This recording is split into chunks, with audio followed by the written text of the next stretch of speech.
চোখের সামনে সন্তানের এমন করুণ অবস্থা দেখে মৃত্যু না কেমন যেন ছুঁই ছুঁই অবস্থা হয়ে গেল।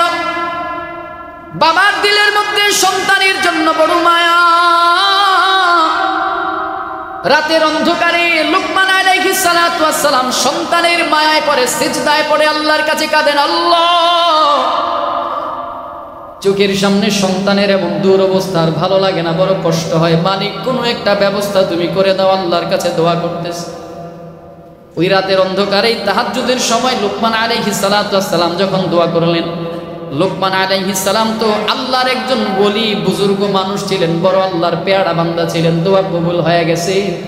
শুধু দোয়া কবুল, কতটা দোয়া কবুল হয়েছেন, দোয়া করার সঙ্গে সঙ্গে আল্লাহর ফেরেশতা হযরতে জিবরাইল আলাইহিস সালাতু ওয়াস সালাম লুকমান আলাইহিস সালাতু ওয়াস সালামের তাঁবুর মধ্যে চলে আসছে।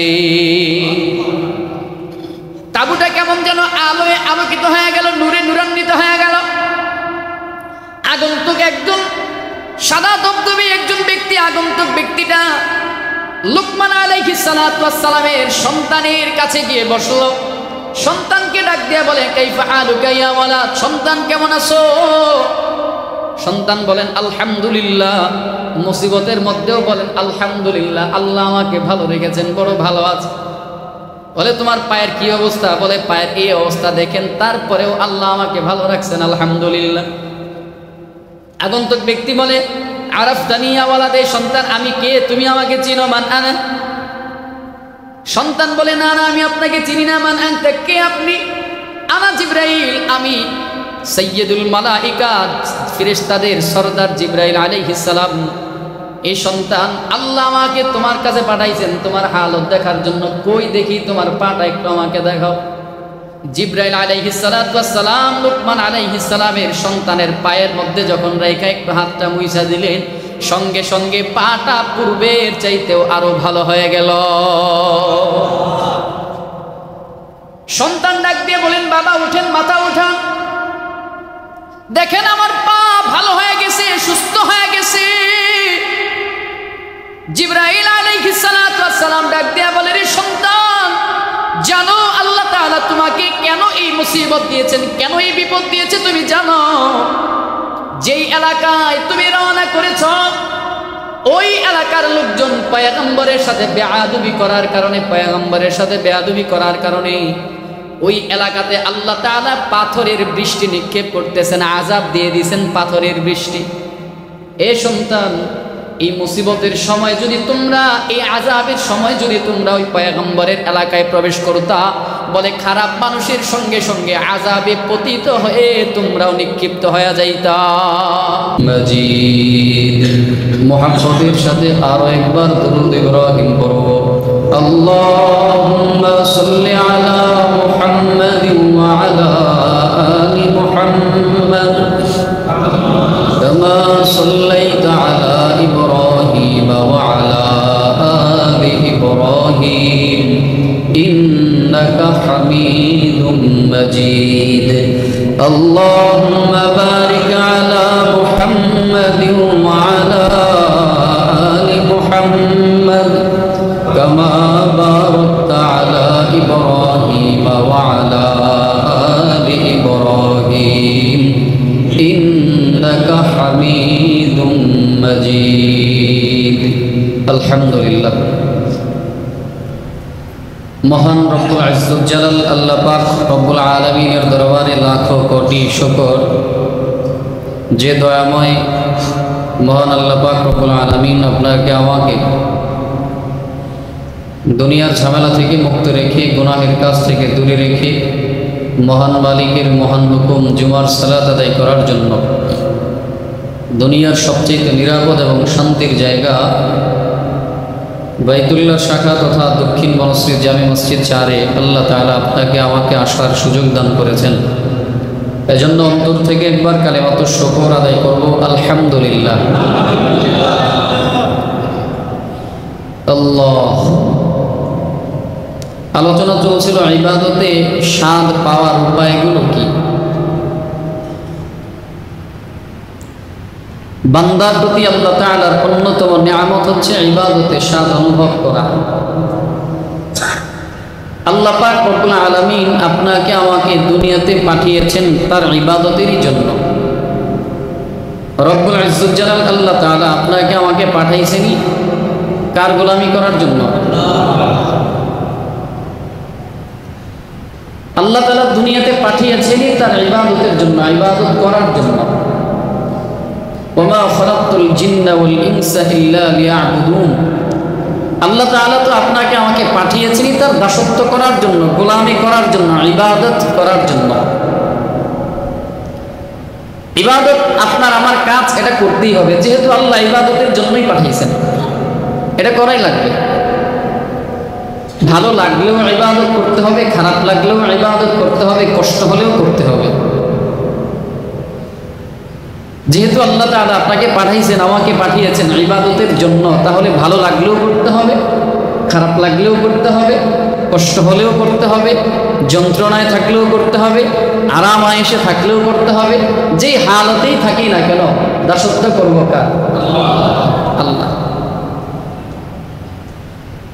আমাদের অনেকেরই অনেক সময় এমন হয়ে যায়, নামাজ করি, রোজা রাখি, যাকাত দেই, হজ করি, তিলাওয়াত করি, জিকির করি, ইত্যাদি ইত্যাদি নফল ইবাদত করি, অনেক কিছু করি, কিন্তু মজা পাই না, স্বাদ পাই না, ভালো লাগে না।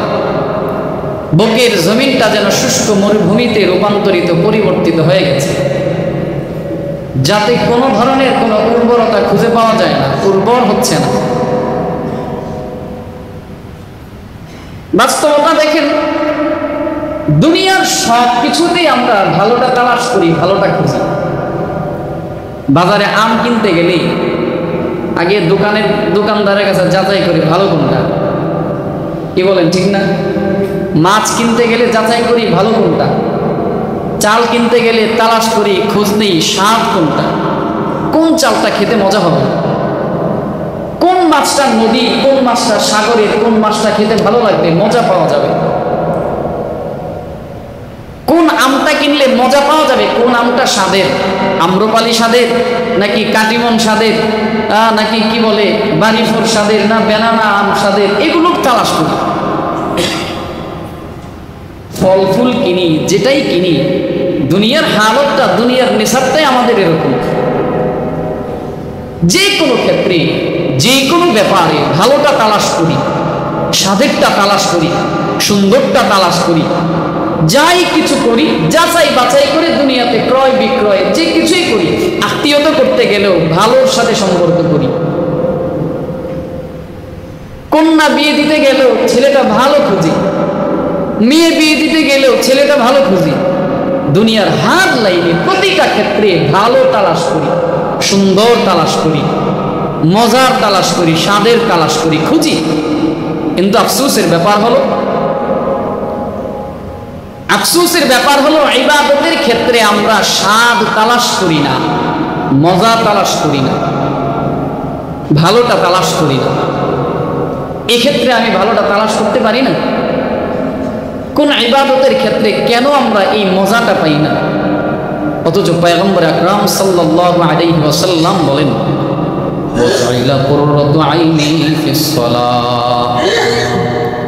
পয়গম্বর বলেন, নামাজের মধ্যে আমার নয়নের প্রশান্তি রয়েছে।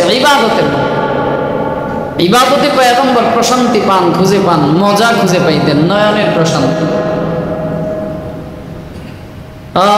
এজন্য ইবাদতে স্বাদ পেতে হলে প্রচুর পরিমাণে কষ্ট করতে হবে, নিজেকে পরিবর্তন করতে হবে, সাধনা লাগবে, ত্যাগ লাগবে, ধৈর্য। ইবাদতে মজা পাওয়ার জন্য আমাদেরকে এগুলো করতে হবে, প্রচুর পরিমাণে কষ্ট লাগবে, সাধনা লাগবে, ত্যাগ লাগবে, ইচ্ছা লাগবে। প্রকৃত মুমিন আল্লাহ তাআলার আনুগত্যেই অন্তরের প্রশান্তি খুঁজে পায়, আল্লাহর সন্তুষ্টির পথে নিজেকে সঁপে দিলেই সে মজা পায়, স্বাদ লাভ করে। সেই ইবাদতে স্বাদ পাওয়ার জন্য আগে আলোচনা করেছিলাম, 1 নম্বরে আমাদের করতে হবে সেটা কি? গুনাহকে ছাড়তে হবে।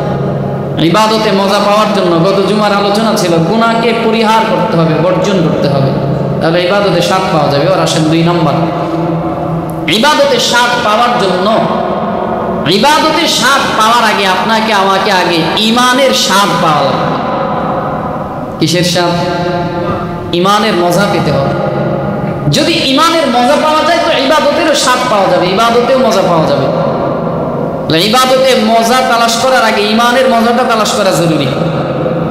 ইমানের মজা কিভাবে আছে, ইমানের স্বাদ কোথায় আছে, পয়গম্বর আকরাম সাল্লাল্লাহু আলাইহি ওয়াসাল্লাম বিভিন্ন হাদিসে বিভিন্নভাবে আলোচনা করেছেন। আগেও আলোচনা করেছিলাম ইমান সম্পর্কে, সংক্ষিপ্ত একটু ধারণা, দুটো হাদিস বর্ণনা করব। পয়গম্বর আকরাম সাল্লাল্লাহু আলাইহি ওয়াসাল্লাম ইমানের স্বাদের ব্যাপারে পয়গম্বর বলেন, عن أنس بن مالك رضي الله تعالى عنه قال قال رسول الله صلى الله عليه وسلم ثلاث من كن فيه وجد حلاوة الإيمان أن يكون الله ورسوله أحب إليه مما سواهما وأن يحب المرء لا يحبه إلا لله وأن يكره أن يعود في الكفر كما يكره أن يقذف في النار। আনাস বিন মালিক রাদিয়াল্লাহু তাআলা আনহু থেকে বর্ণিত, তিনি বলেন পয়গম্বর আকরাম সাল্লাল্লাহু আলাইহি ওয়াসাল্লাম ইরশাদ করেছেন, পয়গম্বর বলেন সালাসুন মান কুন্না ফীহি ওয়াজাদা হালাওয়াতাল ঈমান। পয়গম্বর বলেন তিনটি গুণ যার মধ্যে বিদ্যমান আছে, বিদ্যমান রয়েছে, পয়গম্বর বলেন ওই ব্যক্তিটাই ঈমানের মজা পেয়েছে, ঈমানের স্বাদ পেয়েছে। সেই তিনটা গুণ কি? এক নাম্বার, রাসূল পয়গম্বর আকরাম সাল্লাল্লাহু আলাইহি ওয়াসাল্লাম বলেন আইয়াকুনাল্লাহু ওয়া রাসূলুহু আহাব্বা ইলাইহি মিম্মা সিওয়াহুমা। এক নম্বরে পয়গম্বর বলেন যার মধ্যে আল্লাহ এবং রাসূলের ভালোবাসা অন্যান্য সকল বস্তুর চাইতে বেশি পরিমাণে বিদ্যমান রয়েছে যার অন্তরে। প্রথম নম্বরের গুণ হলো পয়গম্বর বলেন যার এই সিনার মধ্যে, অন্তরের মধ্যে দুনিয়ার সব কিছুর চাইতে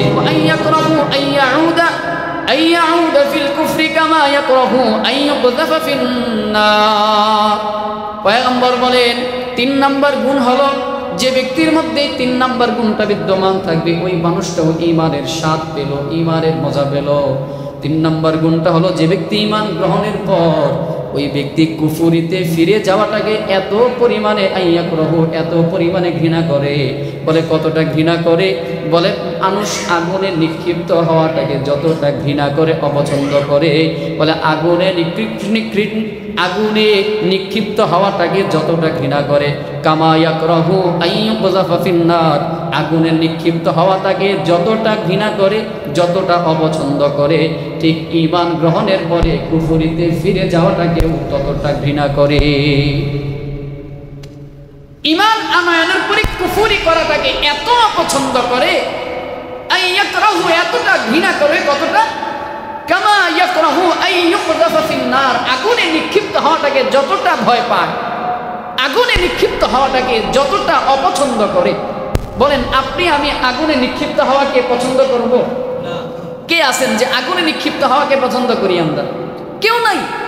পৃথিবীতে এমন কোনো মানুষ খুঁজে পাওয়া যাবে না যে আগুনে ঝাঁপ দেবে ইচ্ছাকৃতভাবে, আগুনে নিক্ষিপ্ত হতে যাবে ইচ্ছাকৃতভাবে।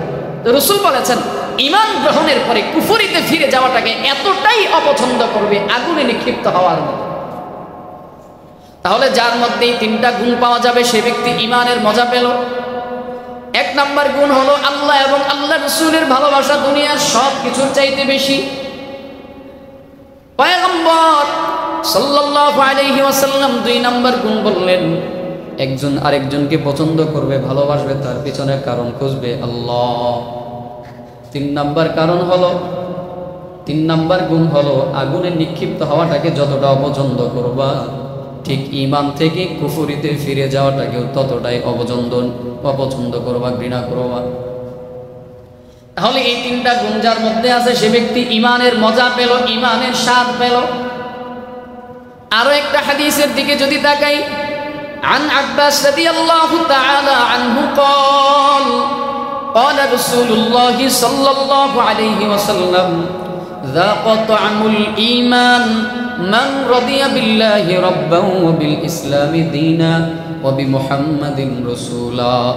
আব্বাস বিন আব্দুল মুত্তালিব রাদিয়াল্লাহু তাআলা আনহু থেকে বর্ণিত, তিনি বলেন রাসূল করিম সাল্লাল্লাহু আলাইহি ওয়াসাল্লাম বলেছেন, যাকা তা'মুল ঈমান, ওই মানুষটাই ঈমানের মজা পেল, ঈমানের স্বাদ পেল। কোন মানুষটা? মান রাদিয়া বিল্লাহি রাব্বান ওয়া বিল ইসলামি দীনা ওয়া বিমুহাম্মাদিন রাসূলা, বলে যেই মানুষটা আল্লাহকে রব হিসাবে পেয়ে খুশি, যেই মানুষটা ওয়া বিল ইসলামি দীনা, ইসলামকে দিন হিসেবে পেয়ে খুশি, ওয়া বিমুহাম্মাদিন রাসূলা, যেই মানুষটা পয়গম্বর মুহাম্মাদুর রাসূলুল্লাহ সাল্লাল্লাহু আলাইহি ওয়াসাল্লামকে রাসূল হিসেবে পেয়ে খুশি, বলে ওই মানুষটাই ঈমানের মজা পেল, ঈমানের স্বাদ পেল। তাহলে একটু মুহাব্বতের সাথে আওয়াজ করে বলবেন, আমরা আল্লাহকে রব হিসেবে পেয়ে খুশি না বেজার? ইসলামকে দিন হিসেবে পেয়ে খুশি না বেজার? মুহাম্মাদুর রাসূলুল্লাহ সাল্লাল্লাহু আলাইহি ওয়াসাল্লামকে রাসূল হিসেবে পেয়ে খুশি না বেজার? তাহলে যারা ঈমানের স্বাদ পেতে চান, মনে রাখতে হবে আপনার আমার জীবনের আদর্শ হবে পয়গম্বর। এক নম্বরে আল্লাহকে রব হিসাবে মেনে নেওয়া, অর্থাৎ আল্লাহকে একমাত্র সৃষ্টিকর্তা, পালনকর্তা, রিজিকদাতা হিসাবে মেনে নেওয়ার নাম হলো আল্লাহকে রব হিসাবে পাওয়া। দুই নম্বর, ইসলামকে জীবন ব্যবস্থা হিসাবে গ্রহণ করার মানে হলো জীবনের প্রতিটি ক্ষেত্রে ইসলামের বিধিবিধানকে মেনে চলার নাম ইসলামকে পেয়ে খুশি। তিন নম্বর, মুহাম্মাদুর রাসূলুল্লাহ সাল্লাল্লাহু আলাইহি ওয়াসাল্লামকে আল্লাহ রাসূল হিসেবে মেনে নেওয়ার মানে হলো, বলে তার দেখানো পথ অনুসরণ এবং তার আদর্শকে, পয়গম্বরের আদর্শকে জীবনে বাস্তবায়ন করার নাম হলো রাসূলকে মেনে নেওয়া। রাসূলের আদর্শকে মেনে নেওয়ার নাম রাসূলকে রাসূল হিসেবে মেনে নেওয়া। রাসূলের পথ অনুসরণ করার নাম হলো রাসূলকে রাসূল হিসেবে মেনে নেওয়া। পয়গম্বরের আখলাক, পয়গম্বরের চরিত্র, পয়গম্বরের আদর্শটাকে নিজের জীবনের মধ্যে আদর্শিত করার নাম মেনে নেওয়া। তাহলে যারা ঈমানের স্বাদ পেতে চাই, ঈমানের স্বাদ আমরা যারা পেতে চাই, মনে রাখতে হবে আপনার আমার আদর্শ দুনিয়ার কোন মানুষের আদর্শ হতে পারে না। ঈমানের মজা পাওয়ার জন্য আপনার আমার আদর্শ কখনো মুজিব আদর্শ হতে পারে না। যারা ঈমানের মজা পেতে চায়, যারা ঈমানের স্বাদ গ্রহণ করতে চায়, আপনার আমার ঈমানদারের আদর্শ কখনো জিয়া আদর্শ হতে পারে না। ঈমানদারের আদর্শ কখনো জামাত আদর্শ হতে পারে না। ঈমানদারের আদর্শ কখনো চরমনাই আদর্শ হতে পারে না। ঈমানদারের আদর্শ কোনো জমিয়ত আদর্শ নয়। ঈমানদারের আদর্শ হলো কেবলমাত্র একমাত্র আল্লাহ রাসূলের আদর্শ। কার আদর্শ? বলেন না, কার আদর্শ? দুনিয়ার কোন মানুষের আদর্শে আদর্শিত নয়। ঈমানের মজা পাওয়ার জন্য দুনিয়ার কোন মানুষের আদর্শকে বাস্তব জীবনে অ্যাপ্লাই করা যাবে না। ঈমানের মজা পাওয়ার জন্য রাসূলের আদর্শকে মেনে নিতে হবে। কোনো ব্যক্তি আদর্শকে নয়, দুনিয়ার কোনো মানুষের আদর্শকে নয়, শুধুমাত্র রাসূলের আদর্শকে মানতে হবে। তাহলে এই তিনটি বিষয়ের মধ্যে যারা কোনো একটি বিষয়ের কোনো আংশিক বিষয়কেও যারা ছেড়ে দিবে, মনে রাখবেন তারা কিন্তু কখনো প্রকৃত ঈমানের স্বাদ অনুভব করতে পারবে না। বুঝাইতে পারি নাই মনে হয় আপনাদের? ইবাদতের স্বাদ পাওয়ার জন্য ঈমানের স্বাদ লাগবে, সমীকরণ বুঝবেন। ইবাদতে মজা পাওয়ার জন্য ঈমানের স্বাদ লাগবে, সত্য। আর ঈমানের স্বাদ পাওয়ার জন্য রাসূলের হাদিস কি সত্য না মিথ্যা? বলেন না। রাসূলের হাদিসের উপরে ইয়াকিন, বিশ্বাস আছে না নাই? আছে। তো ঈমানের মজা পাওয়ার জন্য তো রাসূল বলেছেন আল্লাহকে যারা রব হিসেবে মেনে নেবে, কিভাবে? বলে আল্লাহ তাআলা সৃষ্টিকর্তা কেবলমাত্র একজন, পালনকর্তা শুধুমাত্র আল্লাহ একজন, রিজিকদাতাও আল্লাহ একজন, সর্বক্ষেত্রে আল্লাহ একজন মেনে নিতে হবে। ইসলামকে জীবন বিধান হিসেবে মেনে নেওয়ার মানে হলো আমার জীবনটার, জীবনের যত বিধিবিধান আছে সবকিছু আমার বিধিবিধান ইসলাম অনুযায়ী চলবে। 3 নম্বরে রাসূলকে নবী হিসেবে মেনে নেওয়ার আদর্শ হলো, মানেটা হলো আমার জীবন আদর্শ রাসূলের আদর্শে চলবে, আমার অনুসরণ রাসূলের পথে চলবে, আমার আদর্শ রাসূলের আদর্শিত পথে চলবে। দুনিয়ার কোনো মানুষের আদর্শে আমি আদর্শিত হব রাজি আছি তো ইনশাআল্লাহ। এবার আসেন, এবার কেউ যদি একটু মুহাব্বতের সাথে বলবেন দুনিয়ার মানুষের আদর্শ আমরা মানবো না রাসূলের আদর্শ আমরা মানবো? দুনিয়ার মানুষের আদর্শটা কেমন আদর্শ জানেন?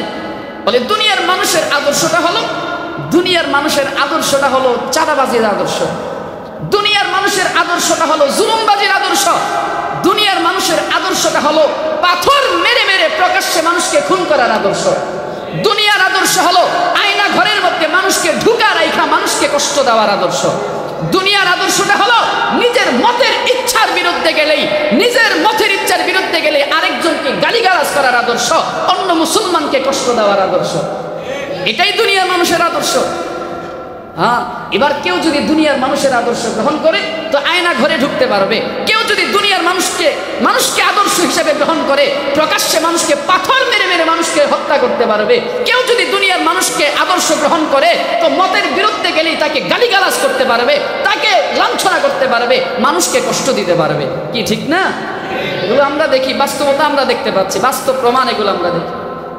পূর্বেও দেখেছি একটা শ্রেণী ছিল যারা উলামায়ে কেরামদেরকে কষ্ট দিত, যারা উলামায়ে কেরামদেরকে গালি দিত, যারা উলামায়ে কেরামদেরকে রাজাকার বলতো, পাকিস্তানি বলতো। ঠিক অনুরূপভাবে বর্তমানেও একটা শ্রেণীকে আমরা দেখতে পাই যারা আলেমদেরকে কিভাবে গালিগালাজ করে, আলেমদেরকে নেশাখোর বলে গালি দেয়, আলেমদেরকে রাজাকার বলে গালি দেয়, আলেমদেরকে পাকিস্তানি বলে গালি দেয়।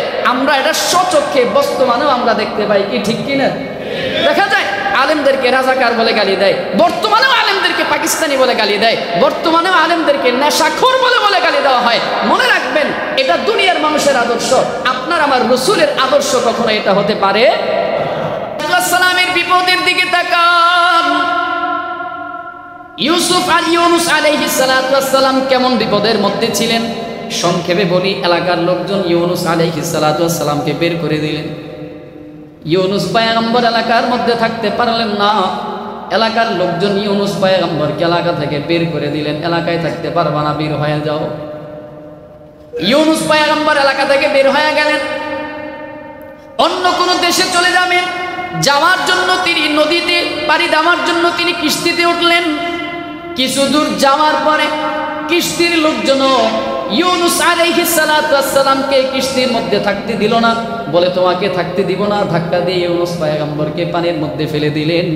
কেমন বিপদ! এলাকায় থাকতে পারে নাই, এলাকা থেকে বের হয়ে গেলেন। নদী পাড়ি দিচ্ছিলেন, কিস্তির মধ্যে উঠলেন, কিস্তির মধ্যে নৌকা দিয়ে পাড়ি দিতে দেয় নাই, পানির মধ্যে ফালায়া দিলেন। ওই পানির মধ্যে নিক্ষিপ্ত হওয়া পর্যন্তই ক্ষান্ত নয়, পানির মধ্যেও আরো 3 বিপদ। কেমন বিপদ! বিশাল বড় মাছ আইসা ইউনুস পয়গম্বরকে গিলে খেয়ে ফেললো, আরো বড় বিপদ। ইউনুস পয়গম্বর ধৈর্য ধারণ করলেন, আল্লাহর কাছে ধৈর্যের মাধ্যমে সাহায্য চাইলেন। আল্লাহ পাক রব্বুল আলামিন কেমন ধৈর্যশীল পরীক্ষা, কেমন পরীক্ষা নিলেন বলে, ওই পরীক্ষার মাধ্যমে, ধৈর্যের মাধ্যমে ইউনুস আলাইহিস সালামকে মাছের পেট থেকে আবারও দুনিয়াতে পাঠায়া দিলে। ধৈর্য লাগবে, বিপদের মধ্যেও বিপদ, ধৈর্য লাগবে। এজন্য as-sabru আনিল মুসিবাহ, মুসিবতের সময় ধৈর্য লাগবে। মুসিবতের সময় যদি বান্দা ধৈর্য ধারণ করতে পারে তো এই বান্দা সফল কাম হবে। পয়গম্বর বলেন 2 নম্বরে সবরের প্রকার হলো as-sabru আনিল মাআসিয়া, পাপাচারের সময় ধৈর্য, পাপাচারের সময় সবর লাগবে। বলে এটা আবার কেমন কথা? গুনাহের সময় এটা আবার কেমন কথা? ধৈর্য ধারণ করা লাগবে। চোখের সামনে কত ধরনের কত গুনাহ সংগঠিত হয়ে যাবে, ভালো করে বুঝবেন। চোখের সামনে কত ধরনের কত অপরাধ সংগঠিত হয়ে যাবে, কত ধরনের কত সুযোগ আসবে গুনাহ করার মতো, কত ধরনের কত সুযোগ চলে আসবে। ওই সুযোগটাকে কাজে না লাগায়া নিজের জবানটাকে কন্ট্রোল করতে পারা, নিজের চোখটাকে কন্ট্রোল করতে পারা, নিজের হাতটাকে কন্ট্রোল করতে পারা, নিজের পাটাকে কন্ট্রোল করতে পারার নাম হলো সবরু আনিল মাআসিয়া। পাপাচারের সময় ধৈর্য ধারণ করা। ফর এক্সাম্পল, আমাদের মোটামুটি কম বেশি সবাই ফেসবুক চালাই, ইউটিউব চালাই, অ্যান্ড্রয়েড ফোন চালাই, অনলাইনের সাথে আমরা সম্পৃক্ত। দুনিয়ার কেউ দেখে না, মোবাইলটা চালাইতেছি একেবারে আড়ালে আড়ালে, গোপনে গোপনে ফেসবুকিং করতেছি। বলেন তো, এই ফেসবুকিংয়ে 24টা ঘন্টায় শুধুমাত্র আল্লাহর ওলিদের, বুজুর্গদের কাহিনী, শুধুমাত্র নেকি নেকি জিনিসগুলোই আসে, তাই না? বুঝেন নাই কথাটা? এই ফেসবুকিংয়ে শুধুমাত্র 24টা ঘন্টায় শুধু আল্লাহওয়ালা বুজুর্গদের ইতিহাস আসে, নাকি বিপরীত? বিপরীত কিছু আসে, বিপরীত কিছু আসে। শুধু বিপরীত কিছু আসেই না, বরঞ্চ আপনি যদি 10 মিনিট ফেসবুকিং করেন তো 10 মিনিটের মধ্যে 5 মিনিটই আপনাকে অশ্লীলতার সংস্পর্শে থাকতে হবে। 5 মিনিটই আপনাকে অশ্লীলতার সংস্পর্শে থাকতে হবে, এটাই বাস্তব। আপনি ইউটিউবিং করবেন, ইউটিউবে বয়ান শুনতেছেন, ওয়াজ শুনতেছেন, হুজুরদের এই যে এরা মিডিয়ার এরা ভিডিও রেকর্ড করে আবার ইউটিউবে ছাড়বে, তো এই বয়ান শুনবেন, এই বয়ানগুলো শুনতে শুনতে দেখবেন 5 মিনিট পরে আপনার সামনে একটা অ্যাড চলে আসছে, মাশাআল্লাহ খুব জান্নাতি হুরপুরি। আছে না এরকম? আছে না? আছে কি নাই? এরকম অনেক কিছু আসে। আপনি যেই ক্ষেত্রেই যাবেন, যেদিকে তাকাবেন, বাদ দিলেন অনলাইন জগৎ, সমাজে হাঁটতেছেন, হারি বাবারে কত ধরনের কত ওয়াজ নসিহত চলে, মুখের জবানের লাগাম তো নাই, কত ধরনের মামা টামা কই আছে, আর কত কিছু কয় রাস্তাঘাটে, আছে না নাই? আর আমাদের মেয়েরা তো আছেই মাশাআল্লাহ, ওরা খুব একেবারে 5 পাট হিজাব পরে পরে রাস্তার মধ্যে বের হয়, ঠিক না? হ্যাঁ, তো এই যে আনিল মাসিয়া, পাপাচারের সময় ধৈর্য ধারণ করতে হবে। কেমনে? আমি চাইলেই একটা মেয়ের দিকে তাকাইতে পারতাম, নিজের চোখটাকে কন্ট্রোল করা না, এই চোখ তো আমার আল্লাহর দেওয়া আমানত। আমি চাইলেই গোপনে একটা অপরাধ করতে পারতাম না, আমার এই হাত আমার মালিকের আমানত, আমার এই জবান আমার মালিকের আমানত, আমার চোখ আমার মালিকের আমানত, এই পেট আমার মালিকের আমানত, পা আমার মালিকের আমানত। এই আমানতের রক্ষণাবেক্ষণ করার দায়িত্ব হলো আমার।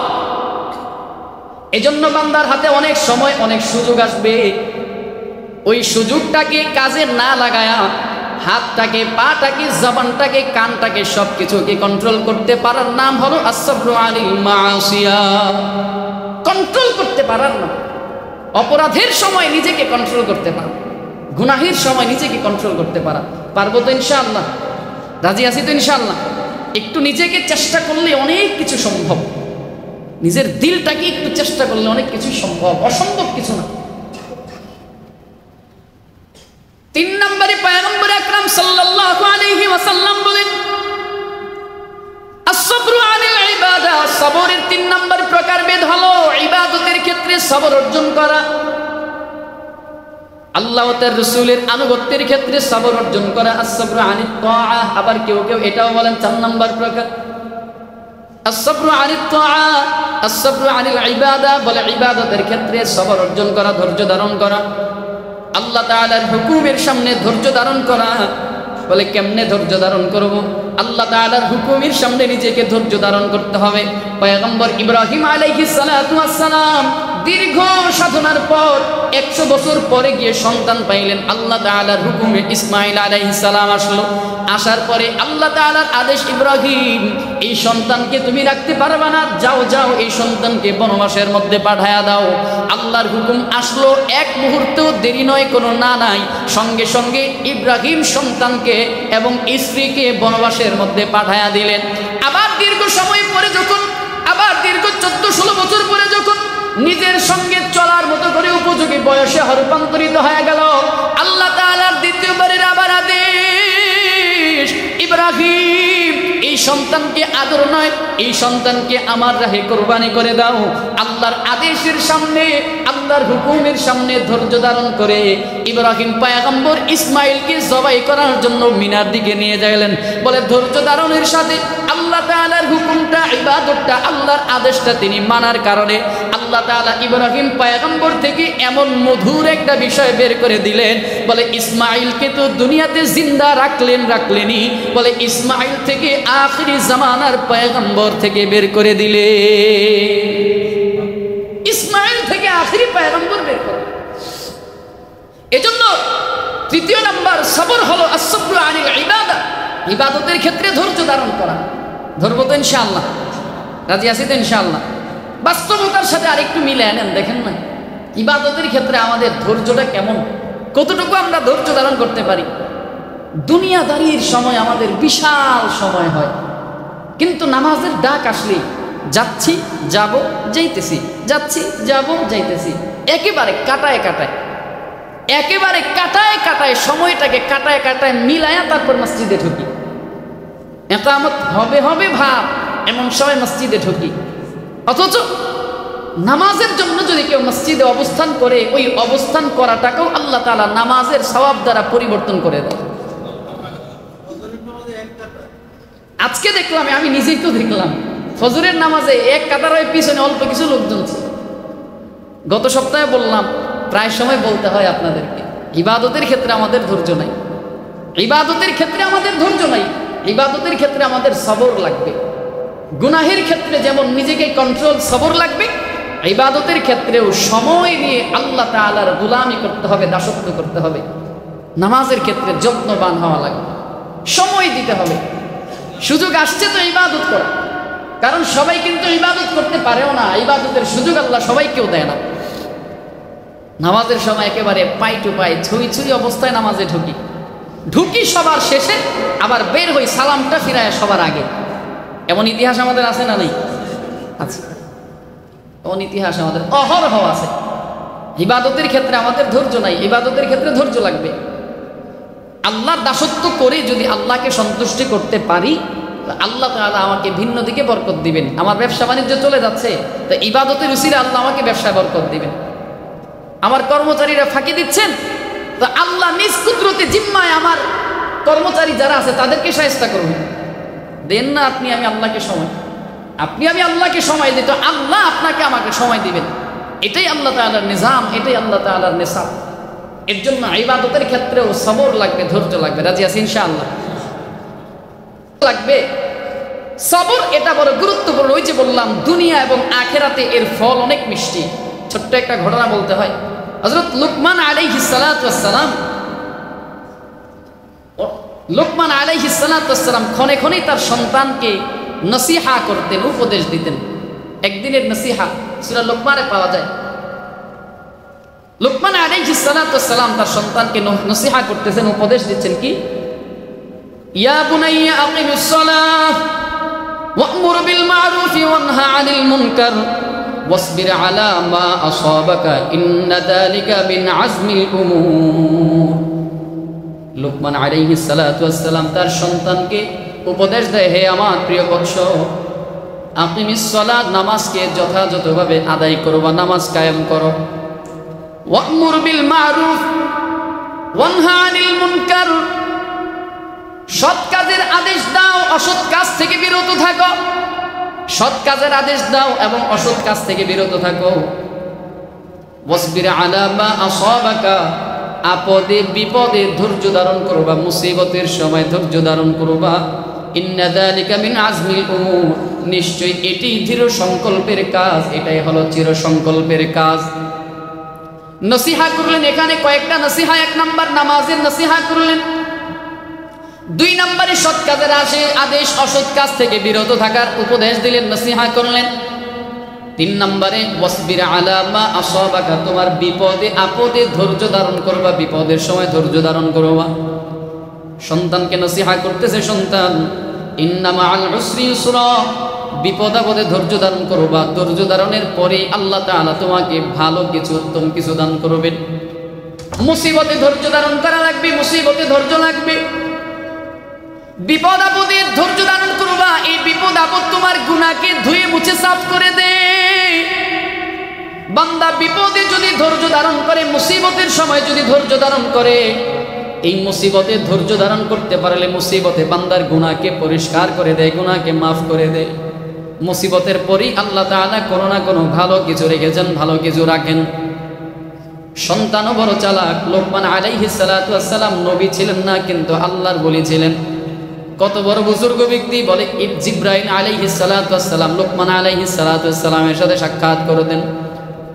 শুধু লুকমান আলাইহিস সালাতু ওয়াস সালামের সাথে সাক্ষাৎ করতেন বিষয়টা এরকম না। জিবরাইল আলাইহিস সালাতু ওয়াস সালাম লুকমান আলাইহিস সালাতু ওয়াস সালামের সন্তান ছেলের সাথেও সাক্ষাৎ করেছেন। লুকমান আলাইহিস সালাম সন্তানকে নসিহা করলেন, বিপদে আপদে ধৈর্য ধারণ করবা, মুসিবতে ধৈর্য ধারণ করবা। সন্তান বড় চালাক, বলতেছেন, বাবা মুখের কথায় তো বিশ্বাস, ইয়াকিন, পরিপূর্ণ আস্থা আনতে পারি না, বাস্তবে একটু কিছু দেখান না। লুকমান আলাইহিস সালাতু ওয়াস সালাম বলেন, চলো আমার কথায় যদি ইয়াকিন কম হয়, আমার এলাকা থেকে, লুকমান আলাইহিস সালাতু ওয়াস সালামের এলাকা থেকে 200 কিলোমিটার দূরে একটা পয়গম্বর ছিলেন, একজন নবী ছিলেন। চলো তোমাকে নবীর দরবারে নিয়ে যাই, নবীর কাছে নিয়ে যাই, নবীর জবান থেকে তোমাকে নসিহা শোনাবো। সন্তান রাজি হয়ে গেল। সংক্ষিপ্ত ঘটনা বলছি। বাবা ছেলে দুজনেই নবীর সাক্ষাৎ লাভের জন্য রওনা হয়ে গেলেন প্রায় 200 কিলোমিটার দূরে। লম্বা সফর পায়ে হেঁটে রওনা করেছেন মরুভূমির পথ দিয়ে, লাফায় লাফায় আগ্রহ নিয়ে দৌড়ায় দৌড়ায় সামনের দিকে আগে। সন্তানের বিশাল আগ্রহ, নবী দেখতে যাবে, নবীর সাক্ষাৎ লাভ করবে, নবী দেখতে যাবে। দিলের মধ্যে বড় মায়া, নবীর প্রতি মুহাব্বত। যেমন বর্তমানেও একদল মানুষের অন্তরের মধ্যে উলামায়ে কেরামের প্রতি মায়া মুহাব্বত রয়েছে, ভালোবাসা আছে, তখনকার সময়েও লোকমান আলাইহিস সালাতু ওয়াস সালামের সন্তানের দিলের মধ্যেও নবী দেখার মায়া মুহাব্বত, নবী দেখার মায়া আগ্রহ নিয়ে তিনি মরুভূমির পথ দিয়ে লাফায় লাফায় দৌড়ায় দৌড়ায় আগ্রহ নিয়ে সামনে সামনে আগায়। যেতে যেতে প্রায় 100 মাইল পার হয়ে যাওয়ার পরে মরুভূমির প্রান্তরে, মরুভূমির মধ্যে মৃত জন্তুর হাড্ডি জমিনের মধ্যে পড়েছিল। ধারালো একটা হাড্ডি লোকমান আলাইহিস সালাতু ওয়াস সালামের সন্তানের পায়ের মধ্যে ঢুকে গেল। কেমনে ঢুকছে? বলে পায়ের গোড়ালি দিয়ে ঢুইকা, বলে পায়ের পাতা দিয়ে ঢুইকা একেবারে হাড্ডিটা উপর দিয়ে বের হয়ে গেছে, খুব কঠিন আকারে জখম হয়ে গেল। এত বড় জখম নিয়ে তো হাইটা চলে, আর বালুর মধ্যে হাঁটাও যায় না, চলাফেরা করাও যায় না। ওই জায়গার মধ্যেই সন্তান এবং বাবা দুজনের তাঁবু টানায় ওখানে বিশ্রাম নিতে শুরু করলেন, অপেক্ষা করতে লাগলেন একটু ভালো হয় কিনা। কিন্তু আশ্চর্য ধরনের আঘাত, ক্ষত হয়ে গেল। কেমন ক্ষত? আশ্চর্য রকমের ক্ষত। একদিন যেতে না যেতেই পায়ের মধ্যে কেমন যেন পচন ধরা শুরু হয়ে গেল, পাটা পচতে শুরু করে দিল। বাবার চোখের সামনে সন্তানের এমন করুণ দৃশ্য দেখে বাবার মনটা তো বড় মায়ায় ভেঙে পড়ে গেল, কান্না পড়ে গেল। অপেক্ষা করতে লাগলো, দেখি পিছন থেকে অথবা সামনে থেকে কোনো কাফেলা আসে কিনা। সন্তানকে কাঁধে করে নিয়ে মালামাল বহন করে সামনের দিকেও তো আগানো যায় না, পিছনেও যাওয়া যায় না। অপেক্ষা করতেছেন কোনো কাফেলা আসে কিনা, আসলে একসাথে সন্তান কিনে কাফেলার সঙ্গে করে নিয়ে চলে যাবেন। কিন্তু আফসোসের ব্যাপার হলো প্রায় 2 কি 3 দিন পার হয়ে গেল, কোনো কাফেলাও আগে পিছ থেকে কোনো কাফেলাও আসে না। খাবার দাবার সব দানা পানিও শেষ হয়ে যাচ্ছে, কোনো ব্যবস্থা নাই। চোখের সামনে সন্তানের এমন করুণ অবস্থা দেখে মৃত্যুটা কেমন যেন ছুঁই ছুঁই অবস্থা হয়ে গেল। বাবার দিলের মধ্যে সন্তানের জন্য বড় মায়া। রাতের অন্ধকারে লুকমান আলাইহিস সালাতু ওয়াস সালাম সন্তানের মায়ায় পড়ে সিজদায় পড়ে আল্লাহর কাছে কাঁদেন, আল্লাহ। চোখের সামনে সন্তানের এমন দুরবস্থার ভালো লাগে না, বড় কষ্ট হয়। মালিক, কোনো একটা ব্যবস্থা তুমি করে দাও, আল্লাহর কাছে দোয়া করতেছে। ওই রাতের অন্ধকারেই তাহাজ্জুদের সময় লুকমান আলাইহিস সালাতু ওয়াস সালাম যখন দোয়া করলেন, লুকমান আলাইহিস সালাম তো আল্লাহর একজন ওলি বুজুর্গ মানুষ ছিলেন, বড় আল্লাহর পেয়ারা বান্দা ছিলেন। দোয়া কবুল হয়ে গেছে। শুধু দোয়া কবুল, কতটা দোয়া কবুল হয়েছেন, দোয়া করার সঙ্গে সঙ্গে আল্লাহর ফেরেশতা হযরতে জিবরাইল আলাইহিস সালাতু ওয়াস সালাম লুকমান আলাইহিস সালাতু ওয়াস সালামের তাঁবুর মধ্যে চলে আসছে। তাঁবুটা কেমন যেন আলোয় আলোকিত হয়ে গেল, নূরে নূরান্বিত হয়ে গেল। আগন্তুক একজন সাদা ধবধবে একজন ব্যক্তি, আগন্তুক ব্যক্তিটা লুকমান আলাইহিস সালাতু ওয়াস সালামের সন্তানের কাছে গিয়ে বসলো। সন্তানকে ডাক দিয়ে বলে, কাইফা হালুকা ইয়া ওয়ালাদ, সন্তান কেমন আছো? সন্তান বলেন, আলহামদুলিল্লাহ। মুসিবতের মধ্যেও বলেন আলহামদুলিল্লাহ, আল্লাহ আমাকে ভালো রেখেছেন, বড় ভালো আছে। বলে, তোমার পায়ের কি অবস্থা? বলে, পায়ের এই অবস্থা দেখেন, তারপরেও আল্লাহ আমাকে ভালো রাখছেন, আলহামদুলিল্লাহ। আগন্তুক ব্যক্তি বলে, আরাফতানি ইয়া ওয়ালাদ, সন্তান আমি কে? তুমি আমাকে চিনো? মান আনা। সন্তান বলে, না না, আমি আপনাকে চিনি না। মান আনতা, কে আপনি? আনা জিবরাইল, আমি সাইয়্যিদুল মালাইকা, ফেরেশতাদের সরদার জিবরাইল আলাইহিস সালাম। এই সন্তান, আল্লাহ আমাকে তোমার কাছে পাঠাইছেন তোমার হালত দেখার জন্য। কই দেখি তোমার পাটা একটু আমাকে দেখাও। জিবরাইল আলাইহিস সালাতু ওয়াস সালাম লুকমান আলাইহিস সালামের সন্তানের পায়ের মধ্যে যখন রেখে একটু হাতটা মুইছা দিলেন, সঙ্গে সঙ্গে পাটা পূর্বের চাইতেও আরো ভালো হয়ে গেল। সন্তান ডাক দিয়ে বলেন, বাবা উঠেন, মাথা উঠান, দেখেন আমার পা ভালো হয়ে গেছে, সুস্থ হয়ে গেছে। জিবরাইল আলাইহিস সালাতু ওয়াস সালাম ডাক দিয়ে বলেন, রে সন্তান, জানো আল্লাহ তাআলা তোমাকে কেন এই মুসিবত দিয়েছেন, কেন এই বিপদ দিয়েছে তুমি জানো? যেই এলাকায় তুমি রওনা করেছ, ওই এলাকার লোকজন পয়গম্বরের সাথে বেয়াদবি করার কারণে, পয়গম্বরের সাথে বেয়াদবি করার কারণে ওই এলাকাতে আল্লাহ তাআলা পাথরের বৃষ্টি নিক্ষেপ করতেছেন, আযাব দিয়ে দিয়েছেন পাথরের বৃষ্টি। এ সন্তান, এই মুসিবতের সময় যদি তোমরা, এই আযাবের সময় যদি তোমরা ওই পয়গম্বরের এলাকায় প্রবেশ করতা, বলে খারাপ মানুষের সঙ্গে সঙ্গে আযাবে পতিত হয়ে তোমরাও নিক্ষিপ্ত হয়ে যাইতা।